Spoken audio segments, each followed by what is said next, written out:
It's my pleasure to introduce Eva Wohlleben. Now, you've come a long way. Sorry, about my time? How much time you have? I think my speech is rather short, but I'd like to have some. Okay. Eva's going to talk about corpuscle geometry.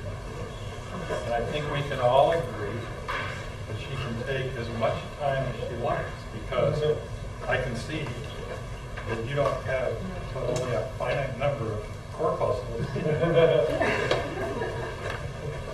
Please. Yeah, I'd like to introduce to you several polyhedra, which are part of what I call corpuscle geometry. Corpuscle, like a small corpus, because they all consist of similar building blocks, which are not, it doesn't make sense to talk about them as single things, but only as part of a compound. So I'll talk first about the basic corpuscle, then the smallest compound of two, and later chains, rings, and networks. So a basic corpuscle consists of 10 regular triangles.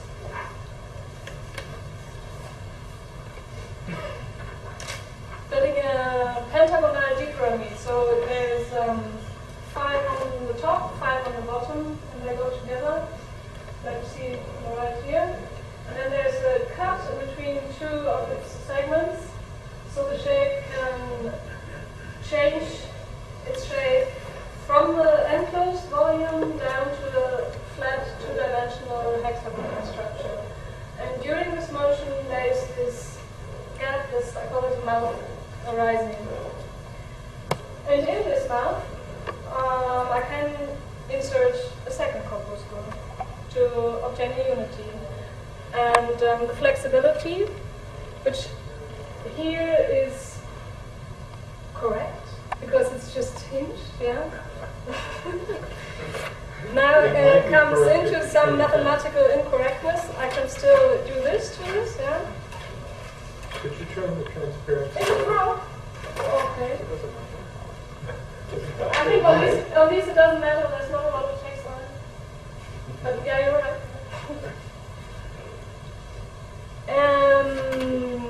Michael Goldberg described this, so it's called the Goldberg icosahedron. And he calls it a multi-stable polyhedron because there are exactly 3 positions in which all triangles are regular. And during the motion from one position to the other, they are to be slightly deformed. So it's possible to build it as a paper model, but not by hinged steel, for example. Yeah. So one position is the marginal, middle, and then there's one shortly before the end and one shortly before this end. You can use this, everybody? Okay.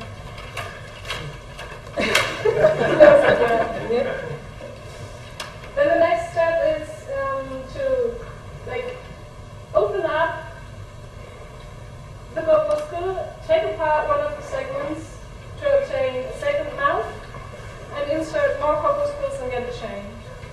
And of course, you can do that at different times. Like I had the basic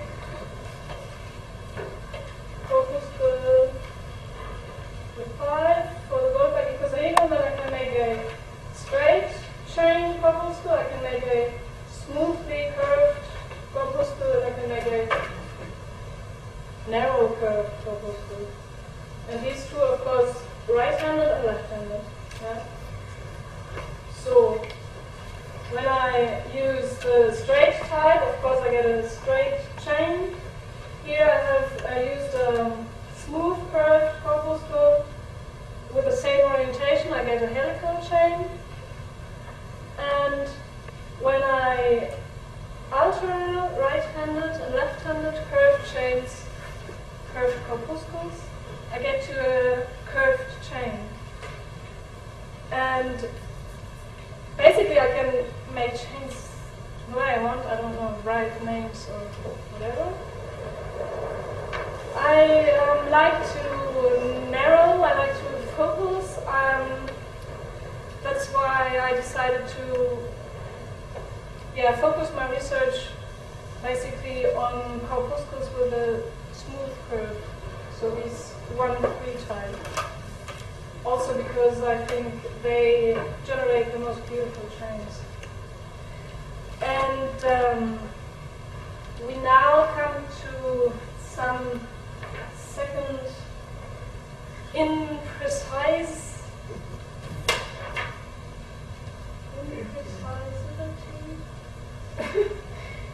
First, because do the rings close?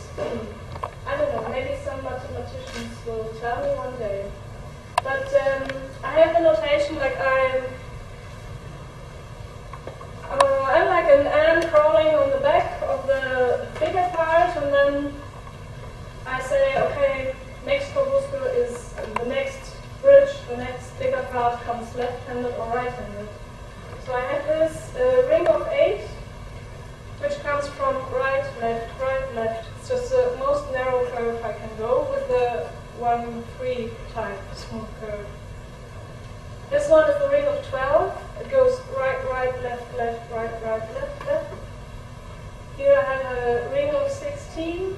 It goes right, left, right, right. Yeah. This is my notation. Last summer I was on the Congress of the International Society for Geometry and Graphics, and I wrote the paper with a friend of mine who made the first animations of corpuscle geometry. And he has another notation which is on the paper, and in this notation the point of view is kind of surrounding constantly the chain. I think it's like this, more difficult to imagine, but it seems to be more useful for the animation. So whoever tries to do some animation on this, I want to invite you to do it, might use that.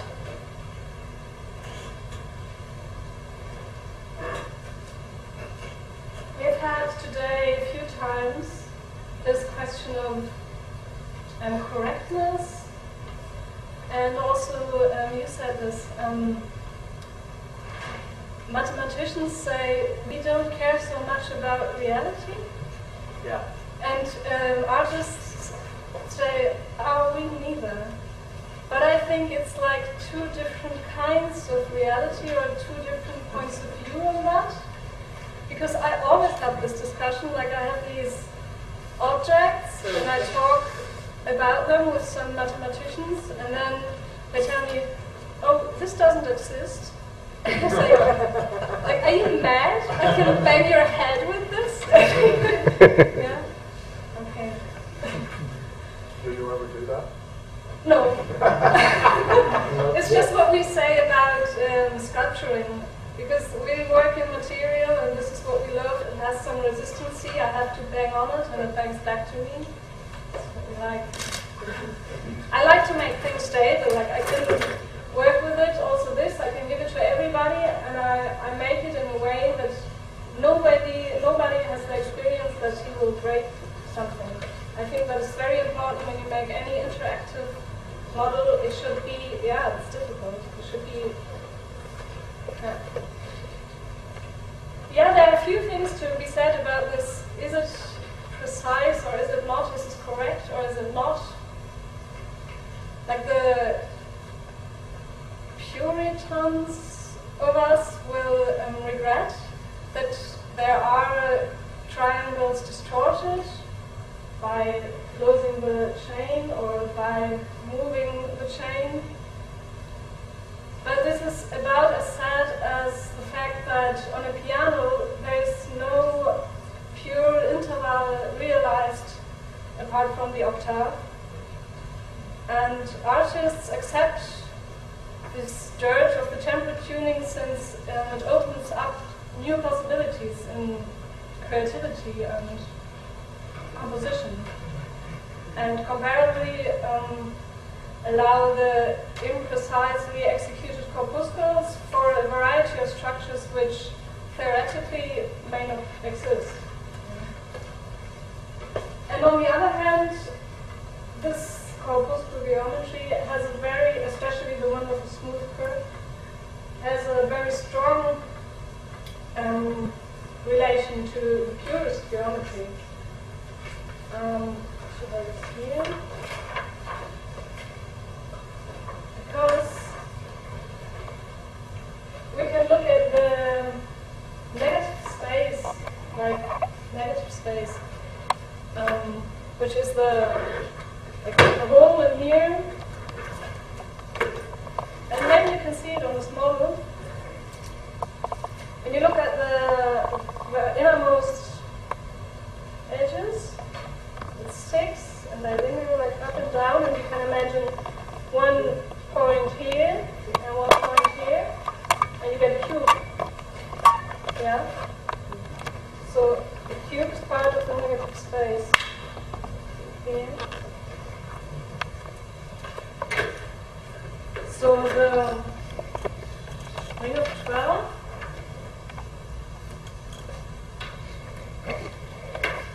is surrounding the cube like this. The ring of 8 is just touching it like this. And the ring of 16 goes the longest way here. Like the longest way without intersection. Oh, there's something wrong. Here's the ring of 16. Here's the ring of 12. Now, to build the whole cube, which is this one, we need a new type of corpuscles. So we've had the basic corpuscle for the Goldberg. We've had the straight chain, we've had the smoothly curved chain, and then a network corpuscle, of course, go like this. Now they have 3 now, and I can expand chains and yeah. In Dresden I had a nice cube, but it was too big for you. It's always fun to travel. Must have been looking very nice on the radar, or what would you call it? Yeah. This is a little bit left in the line. I had to fold it together, unfold it by stretching it, so it's all on one string. And when I tighten it as tight as possible, then it's rigid. In here is 31 meters. I give about 3 centimeters to it, and now it appears to be flexible. And since this, so how I want to show you. So whenever I move one part, the whole structure is moving with it. Okay. Now there's something very amazing about this, which you can't see because this is not colored. Well, intuitively, I expected, coming from the Goldberg icosahedron, which just goes jing, jing, jing, jing, 1, 2, 1, 2. I think the chain goes like thick, flat, thick, flat, thick, flat. But that's not happening. You go like flat, thick, thick, flat, thick, thick. So you see that? I have one phase here, second, third, and when I'm on the fourth, here I'm flat again. Yeah. Which I find the most amazing thing about corpuscle geometry, this 3-phased collective movement.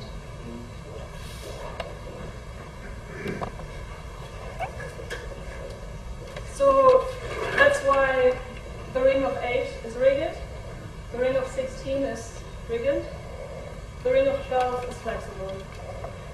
I show you another flexible structure, which is not made of a smooth curve, but straight and narrow curve.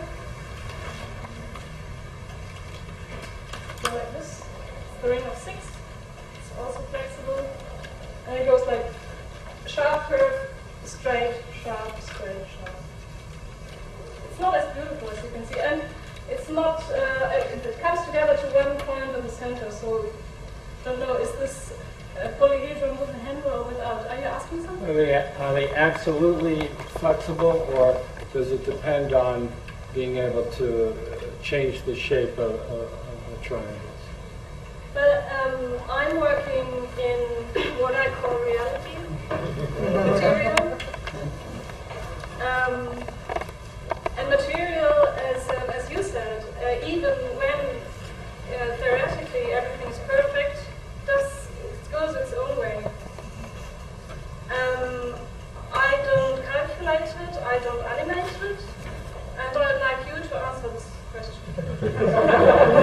Really? Yeah. Okay. With a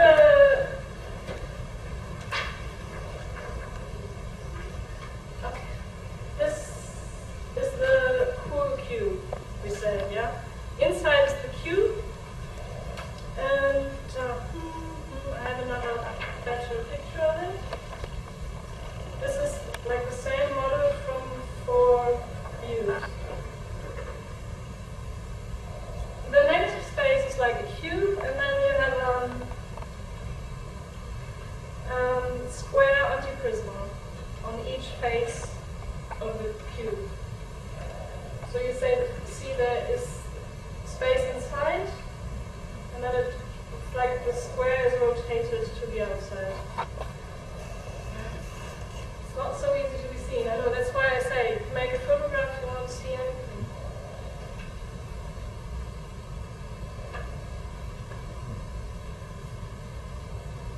Of course, I'd like to spread out the network like endlessly.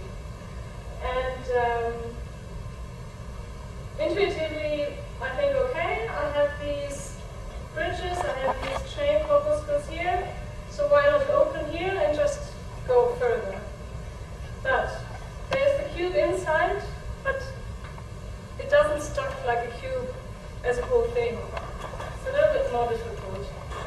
And for this next layer of expansion, I reduce the shape a little to keep a clear view on it. I hope you can see this. Here we have the corpuscle cube, or corpuscle ball, I say. And we have these entrances to the negative space, which are square. And we have here, this is like on the corner of the cube, we have a network corpuscle, and I replace this with a hexagon. Because when I expand the network, half of this part outside here will be already also part of the next one attaching. When I go out here and say, okay, I build a second Q1 here, then part of what I see here is already part of the other one. And it's exact to say the plane inside this network corpuscle is like the plane of attachment, the face where the one and the next corpuscle cube attach. So I have the square here and the hexagon replaced here, and what I get then is a truncated octahedron. Yeah? Truncated octahedron, here you see the whole octahedron, like the truncation is redone, the corner is on it with the pure octahedron. Now we know that truncated octahedra stuck very well to space filling. The problem is just, it's really difficult to say all this without models, I know. But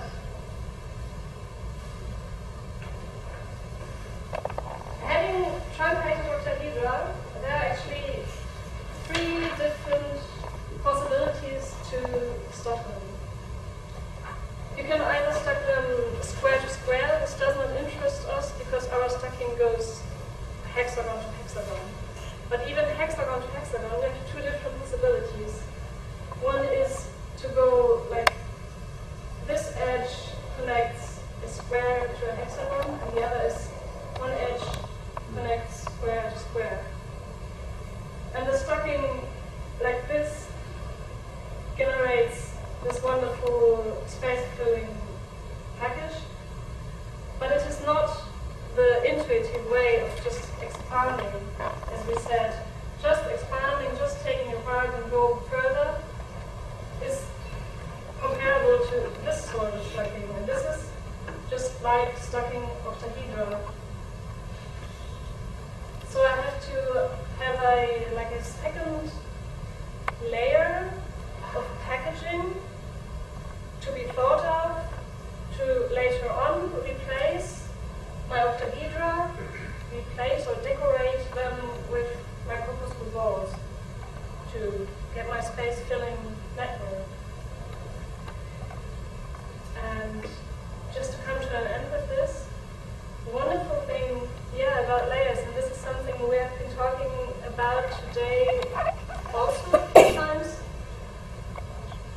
It's, we say, fractals have the same shape on different layers on another scale again. And something similar that shifted happens here also. Maybe you can see it. We've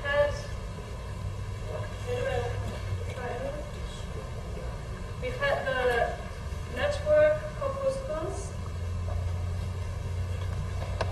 which were looking like this. Yeah? And I say they build a skin which divides two spaces, positive space, like corpuscle space, space inside here. The skin is dividing the space inside here from the, I say, negative space, space outside. The cube is part of the negative space. The square antiprism are part of the negative space. And the network corpuscle is dividing the two. This kind of corpuscle. Okay.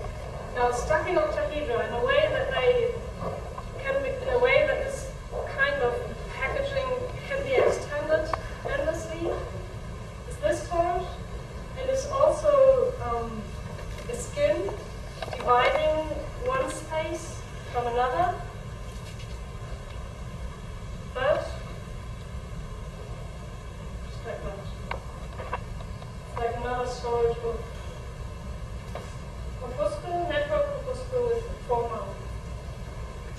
It's not really fractal because it is different, but same in a way.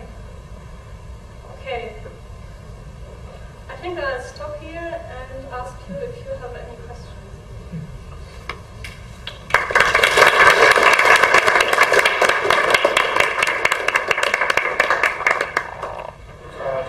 I'm curious, what's the largest of this type of structure you've built? What do you mean large? Like complex or large?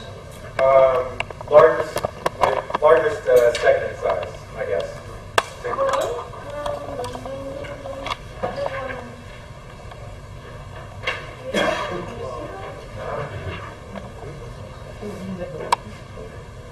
Fun.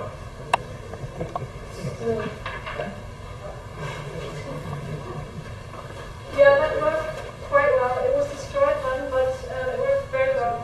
It's very nice. It's absolutely insane material like this one. I wanted to rebuild it, but I thought they wouldn't let me through with something like that.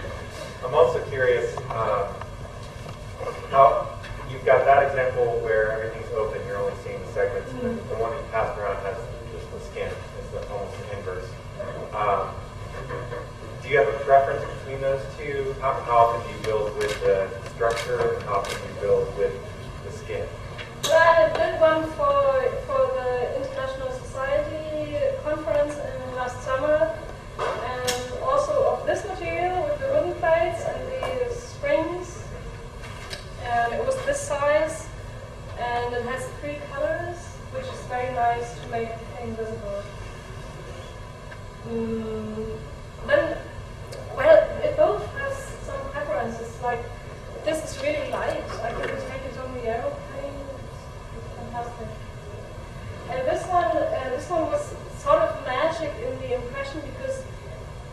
this room. I had it in the room.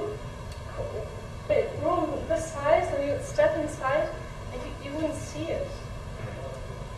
You think this is an exhibition, where's the thing? And then after a while, there is something.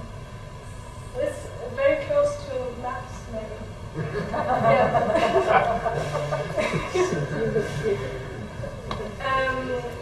From these rigid ones, like the ring of 8, the ring of 16, I also made concrete things, like really rigid things, which are heavy, which I can leave outside and nobody will carry them away. That's a property also. I always have to store them, hide them, keep, I don't know, protect them. Yeah.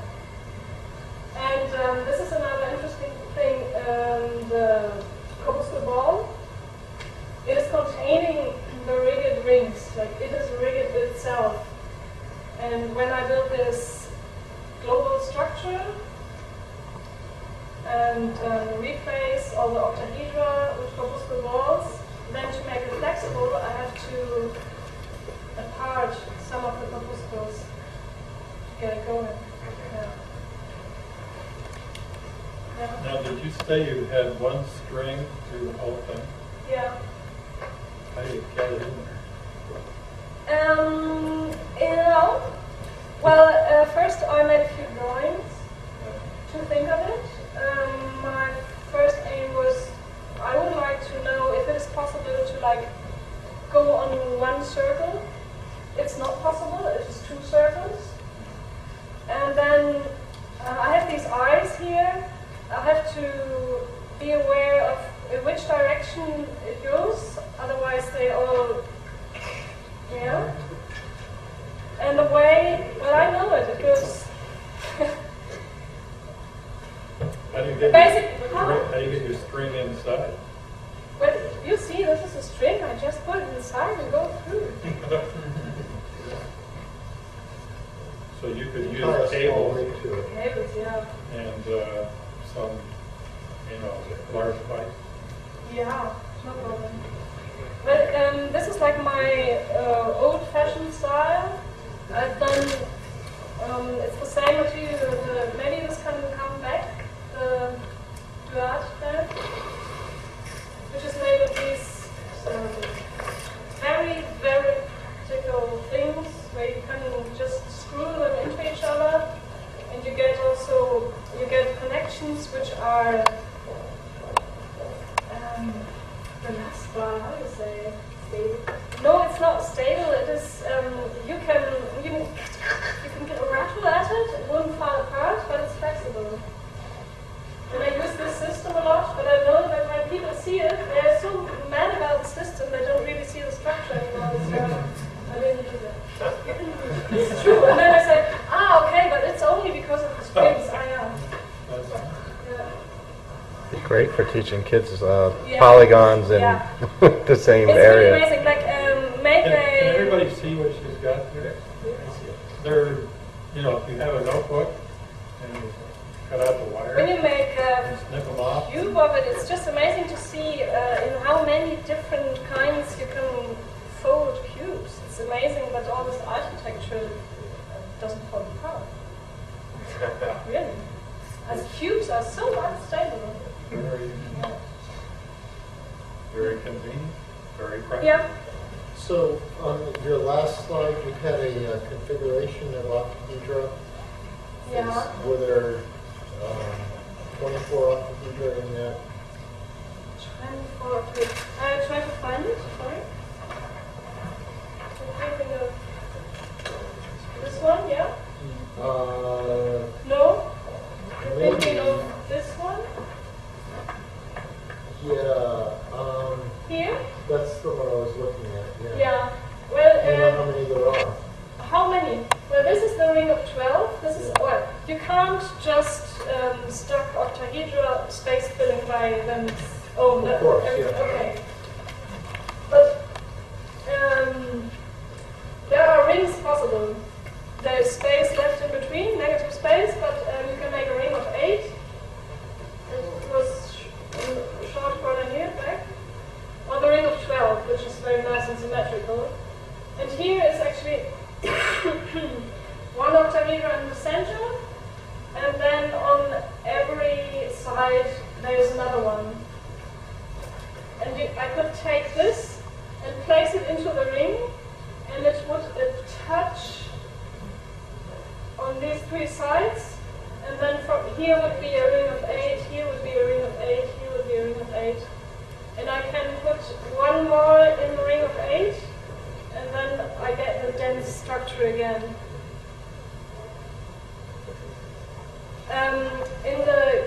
When you expand this structure, you have a pattern where there's always altering one octahedron which has neighbors on each face, with one octahedron which has only 2 neighbors on opposite sides, which is actually the same, sort of the same, of what is happening here. I have the cube, which is surrounded on each side, and then the square antiprisms, which are only surrounded, only attached at 2 sides. I can make a 2-dimensional drawing of the princess and say, in the negative space of the corpuscle network, I have like here antiprisms, and they all attach here and here. And I can make like a network of that. And comparably, I can do this actually in 2 dimensions. It doesn't work with a triangle, but I can make it with a hexagon. And I can say,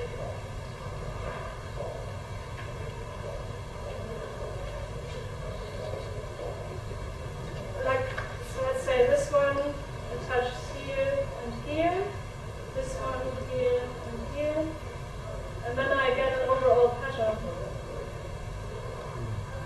Yeah, if that helps. Any more questions? Yeah. And the criterion for movability is constant volume. The volume function is constant, and this is not the case for this. That's true. When I built this from paper and all the hinges are air blocking, then I make one hole anywhere and I do it and comes on. Yeah. And therefore the other part cannot be movable. Cannot be movable. Here we are again. It's impossible. One of my answers is look at the piano, and the second answer is Mr. Goldberg has also described a modified version, which from the beginning on has triangles slightly uneven, like they have, 26 degrees here and 59 here and there. And this goes through the whole movement without any distortion. And I'd say, if you're smart in computer engineering, you can first design a ring of 12 which fits, and second, design a ring of 12 which creeps without creeping. Yeah. Thank you. Yeah. Would you pick that up again and do your quantum mechanical thing? Yeah. Yeah. Do you see it here on the table also, or shall I have it? Hold it up, yeah. It's a little bit long. Now, in quantum mechanics, you have this thing called entanglement. I don't know. Okay, now you're Maybe going. it's just language. Can somebody? Now you're going to know. You have 4 photons, 4 photons. and they're entangled. I don't And know. you squash one of them. So squash one. The other 4 get squashed. Yeah. That's a phenomenon in quantum mechanics called entanglement.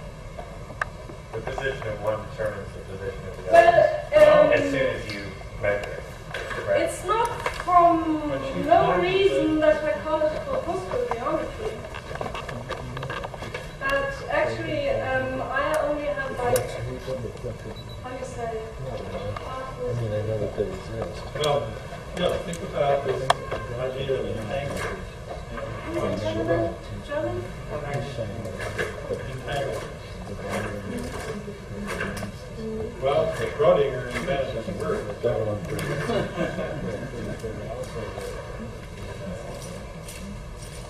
The point being, when you collapse one, how many others collapse? It's the ring of 12, and it's every third collapsing, so it's 4 flat. So this is like 4 photons, which suffered spontaneous down conversion. And then they go off into space, who knows where. I'm not sure if it's possible to really compare it to molecular structures. Not because- possible, I just did it. I just Depends on what you mean by possible. In mind, I have a length here, and they should be antisocial, so they want to have this distance, but this distance is smaller, which I think it's difficult to get into what is reality or what we think of reality is down there in the small world. Well, it's a very different place there. Yeah, and that's what I was And thinking about when we what's are so talking different about about it fractals. is things like this happen. Yeah. Where you have this simultaneous collapse where you just used your hand to close one. Yeah, exactly. You didn't touch the other one. Exactly. And there's not even a electric line to it. Well, that's quantum mechanics. Yeah, okay. Well, things on different scales act differently. Like corpuscle geometry in one layer has cubes and antiprisms, and on this layer it's octagons. And like you can't build aeroplanes like insects because air in the small scale is just behaving completely different than the other scale. Yeah. And that's maybe the end of infinity of fractals also. Comes a bit from fun. Any more? You still have some corpuscles left in you. I don't see them. I don't know if I trust